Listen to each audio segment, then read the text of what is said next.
Malaysia calling visa নিয়ে আপনি যে প্রশ্নটি করেছেন তা বর্তমানে লাখো প্রবাসী ও চাকরি প্রার্থীর মনের কথা।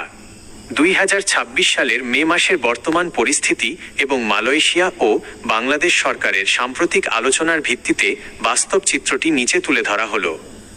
1. কোরবানি ঈদের আগে কি খুলবে? সরাসরি বলতে গেলে কোরবানি ঈদের জুন 2026 আগে পুরোদমে কলিং ভিসা বা নতুন কর্মী পাঠানো শুরু হওয়ার সম্ভাবনা খুবই কম। যদিও দুই দেশের সরকারের মধ্যে উচ্চ পর্যায়ের বৈঠক হয়েছে এবং শ্রমবাজার খোলার ব্যাপারে নীতিগত সিদ্ধান্ত হয়েছে, কিন্তু মাঠ পর্যায়ে কর্মী পাঠানোর প্রক্রিয়া শুরু হতে আরও কিছু দাপ্তরিক ধাপ বাকি আছে। 2. বর্তমান পরিস্থিতি ও বাস্তব সত্য। সরকারের সবুজ সংকেত। 2026 সালের 9 এপ্রিল মালয়েশিয়া সরকার এবং বাংলাদেশ সরকারের মধ্যে একটি অত্যন্ত সফল বৈঠক হয়েছে। সেখানে মালয়েশিয়া বাংলাদেশের জন্য তাদের শ্রমবাজার পুনরায় খুলে দিতে সম্মত হয়েছে। সিন্ডিকেট বনাম স্বচ্ছতা।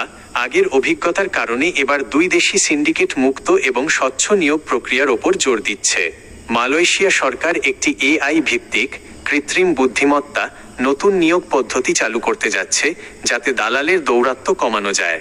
এই সিস্টেমটি পুরোপুরি কার্যকর হতে কিছুটা সময় লাগছে।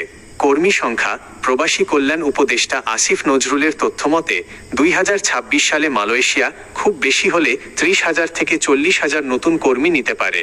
সামাজিক যোগাযোগ মাধ্যমে ছড়ানো লাখ লাখ কর্মী নেবে এমন খবরগুলো আপাতত অতিরঞ্জিত। 3.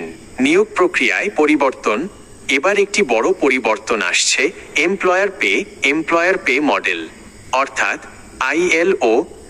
আইএলও নিয়ম অনুযায়ী কর্মীর নিয়োগ সংক্রান্ত যাবতীয় খরচ, ভিসা, টিকিট ইত্যাদি নিয়োগকর্তা বহন করবেন।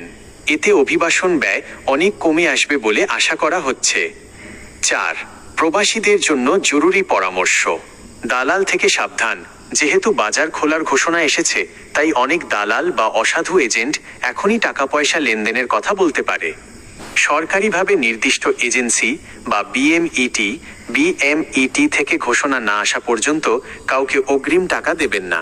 পাসপোর্ট ও স্কিল। আপনার পাসপোর্ট রিনিউ করা না থাকলে করে ফেলুন।